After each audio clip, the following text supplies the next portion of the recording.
YSR Congress party కుటుంబ సభ్యులైన మహిళలపై అసభ్యకరంగా వార్తలు ప్రసారం చేసిన ఏబీఎన్ ఛానల్పై వినుకొండ పట్టణ పోలీస్ స్టేషన్లో వైఎస్ఆర్ కాంగ్రెస్ పార్టీ నాయకులు కార్యకర్తలు ఫిర్యాదు చేశారు. ఏబీఎన్ రాధాకృష్ణ మహిళల పట్ల చేసిన అశ్లీల వ్యాఖ్యలను తీవ్రంగా ఖండిస్తూ ఆయనపై చట్టపరమైన చర్యలు తీసుకోవాలని డిమాండ్ చేశారు. ఫిర్యాదు స్వీకరిస్తున్న సమయంలో ఫోటోలు తీసేందుకు కూడా పోలీసులు భయపడుతున్నారు. రాష్ట్రంలో ఏబీఎన్ ఆంధ్రజ్యోతి వచ్చిన తర్వాత న్యూస్ కంటే వ్యూస్కి ప్రాధాన్యం పెరిగిందని, మీడియా విలువలు పూర్తిగా దిగజారిపోయాయని నాయకులు విమర్శించారు. గతంలో పెన్ను గొప్పదా గన్ను గొప్పదా అంటే పెన్నే గొప్పదని చెప్పిన రోజులు పోయాయని, ప్రస్తుతం మీడియా బాధ్యతలు మర్చిపోయిందని ఆవేదన వ్యక్తం చేశారు.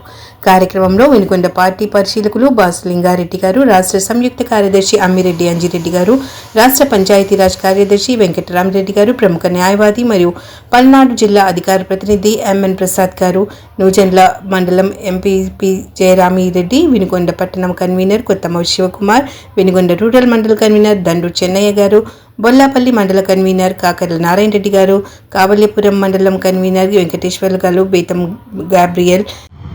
ఆంధ్రజ్యోతి ఏబీఎన్ రాధాకృష్ణ గారు చాలా అశ్లీలపు పలుకులు తన మీడియా ఛానల్లో మాట్లాడాడు. దాని మీద ఇవాళ వినుకొండ పోలీస్ స్టేషన్లో కంప్లైంట్ ఇవ్వడానికి మేమందరం కూడా రావడం జరిగింది. వైఎస్ఆర్సీపీ పార్టీ నాయకులంతా కూడా, కార్యకర్తలు. అయితే మాతో కనీసం కంప్లైంట్ తీసుకుంటున్నట్టుగా ఒక ఫోటో దిగటానికి కూడా భయపడ్డారు అంటే పోలీసు యంత్రాంగం ఎంత బయాసుడుగా ఉంది, అట్లానే రాష్ట్ర ప్రభుత్వం ఎంత ఒత్తిడికి గురి చేస్తూ ఉంది పోలీసులు అనేది అర్థమవుతా ఉన్నది. ఇక్కడ ఇవాళ రాధాకృష్ణ గారిని అడుగుతా ఉన్నాం, నందంటే నంది, పందంటే పంది అని మాట్లాడటం మొదలుపెట్టింది మీ ఛానల్ ద్వారానే. చంద్రబాబు గారు ఏం చెబితే అది మాట్లాడారు మీరు. ఒకప్పుడు 30 ఏళ్ల క్రితం 1995కు ముందు జర్నలిస్టు అంటే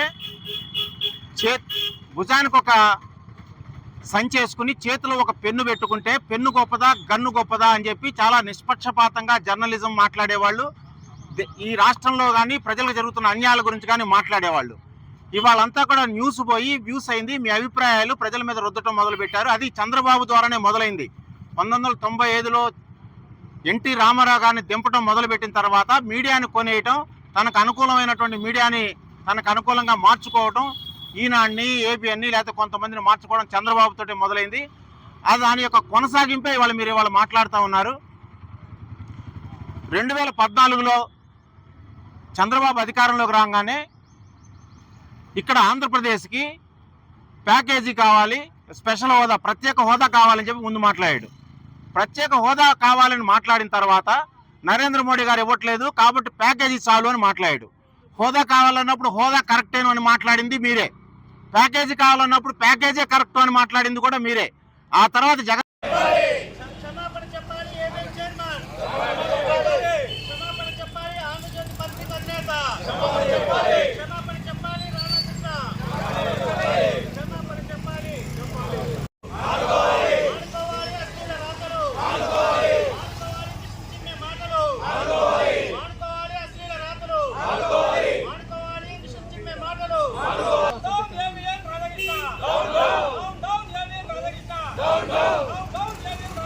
down, down.